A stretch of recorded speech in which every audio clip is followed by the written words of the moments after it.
ಇವೊಂದು ಹೂ ತಕ್ಕ ಬಂದೆ ಎಂತ ಮಾಡೋದನ್ ಗೊತ್ತಾಯ್ಕಾ? ಪೂರ್ತಿ ವಿಡಿಯೋ ಕಾಣಿ ಮಾರೆ. ಡೇ 24. ಹಾಯ್ ನಮಸ್ಕಾರವೇ. ನನ್ನ ಇವತ್ತಿನ ಪಯಣ ಹುಬ್ಳಿ. ಬೀಚ್ ಹಪ್ಪದು ಬೆಳಗಿನ ಜಾವ 4 ಗಂಟೆ. ಯಾರು ಅಲ್ಲೇ ಒಂದು ಸಣ್ಣ ನಿದ್ರೆ ಹೊಡೆದ್ ಕಾಣಿ. ಕಣ್ಣು ಮುಚ್ಚಿದ್ ಅನ್ಗೋದಿತ್ತು. ಕಣ್ಣು ತೆರೆದ್ಕೊಂಡ್ರೆ ಬೆಳಗ್ಗೆ 5. ಆಮೇಲೆ ಫ್ರೆಶ್ ಅಪ್ ಆಯ್ಕೊಂಡ ತಿಂಡಿ ತಿಂಬುಕ್ ಹೋದ್. ಈ ನಳ್ಳಿ ಕಾಣಿ ಪೈಪ್ ಇಲ್ಲ ಎಂತ ಇಲ್ಲ. ಹಿಂದ್ ಕಂಡ್ರೆ ಇಲ್ಲಿ ನೀರು ತುಂಬಿಸಿ ಇಡುದ್ ಕಾಣಿ. ಆಮೇಲೆ ರೂಮಿಗೆ ಬಂದು ಸ್ವಲ್ಪ ಹೊತ್ತು ಕೂತ್ಕೊಂಡ ಚಂಡಿ ಬರ್ಸಕ್ ಹೋದ್ ಕಾಣಿ. ಫಂಕ್ಷನ್ ಎಂತ ಅನ್ಕೊಂಡ್ರೆ ಮದ್ವೆ ಫಂಕ್ಷನ್ ಐತಿ. ಮದ್ವೆ ಫಂಕ್ಷನ್ ಅವ್ರು ದೇವಸ್ಥಾನ ಹತ್ರ ಎಂತ ಮಾಡ್ತಿದ್ರು ಅನ್ಕಾಂತಿದ್ಯಾ? ಈ ದೇವಸ್ಥಾನದಿಂದಾನೆ ಮೆರವಣಿಗೆ ಸ್ಟಾರ್ಟ್ ಆತ್ ಕಾಣಿ. ಸ್ವಲ್ಪ ಹೊತ್ತಿಗೆ ಮೆರವಣಿಗೆ ಸ್ಟಾರ್ಟ್ ಆಯ್ತು. ನಾವು ಮದ್ವೆ ಹಾಲು ರೀಚ್ ಆಯ್ತು ಕಾಣಿ. ಮದ್ಮಗನೊಂದು ಹಾಲಿಗೆ ಬಿಟ್ಟಿಗೆ ನಾವಲ್ಲೇ ತಿಂಡಿ ತಿಂಬಕ್ ಹೋಯ್ತು ಕಾಣಿ. ಲೈನ್ ನಿಂತ್ಕೊಂಡ ಅದೊಂದು ಅವಲಕ್ಕಿ ಕೊಟ್ಟೇನು ಮಾರ ಸಾಯ್ಲಿ.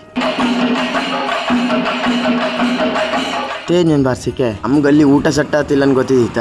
ಅದಕ್ಕೆ ನೂಡಲ್ಸ್ ತಿಂಬ ಬಂದ್ ಕಾಣಿ. ಅವಂತೂ ನಮ್ ಕೊಂದಾಕೋಕೆ ಇದ್ದ ಅಂತಕಂದ್ರೆ ಆ ನಮ್ನಿ ಕಾರು ಮರ ಇದ್ದು ಬದ್ದು ಶ್ವಾಸ ಎಲ್ಲ ಹಾಕಿ ಅಲ್ಲಿಂದ ನಾವು ಊರಿಗೆ ಹೋಗ್ಬೋದು ಅನ್ಕೊಂಡ್ರೆ ನಮಗೆ ಮತ್ತೊಂದು ಪ್ರೋಗ್ರಾಮ್ ಬುಕ್ ಆಯ್ತು. ಇವ್ರನ್ನೊಂದು ಬಸ್ ಸ್ಟಾಪ್ ಕಳಿಸಿ ನಾವು ಗೋಕಾಕಕ್ಕೆ ಹೋಯ್ತು ಕಾಣಿ. ಅಲ್ಲೂ ರೀಚ್ ಹಪ್ಪದು 2 ಗಂಟೆ. ಒಂದು ರೂಮ್ ಕೊಡ್ಲಿಲ್ಲ ಎಂತ ಇಲ್ಲ ಮರೆ. ಅದ್ರಾಗೂ ನುಸಿ ಕಾಟ.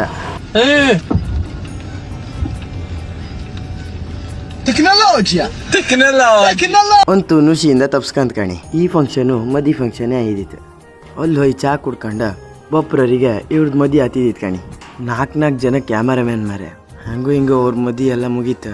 ನಾವು ಒಳ ಬಂದು ಕೂತ್ಕೊಂಡ್ ಕಾಣಿ. ಸುಮ್ಮನೆ ಕೂತ್ಕೊಂಡ್ ರೆಡಿಲಿ ಮನಿ ಕೇದಿದ ಗಂಡನ ಬಾಯಿಗೆ ಹೂ ಹಾಕದ್ ಕಾಣಿ. ಎಲ್ಲ ತಮಾಷೆಗಾಯಿ ಅಷ್ಟೇ. ಆಮೇಲೆ ಅಲ್ಲಿಂದ ನಾವು ಹೊರಡುವತ್ತಿಗೆ ಜೋರ್ ಮಳಿ ಕಾಣಿ. ಅಲ್ಲಿಂದ ಊರಿಗೆ ರೀಚ್ ಆಯ್ತು. ಇವತ್ತಿನ ವಿಡಿಯೋ ಇಷ್ಟೇ. ತನ್ನ ವಿಡಿಯೋ ಬಪ್ಪ ತನಕ ಸಪೋರ್ಟ್ ಮಾಡಿ ಅಕ್ಕ.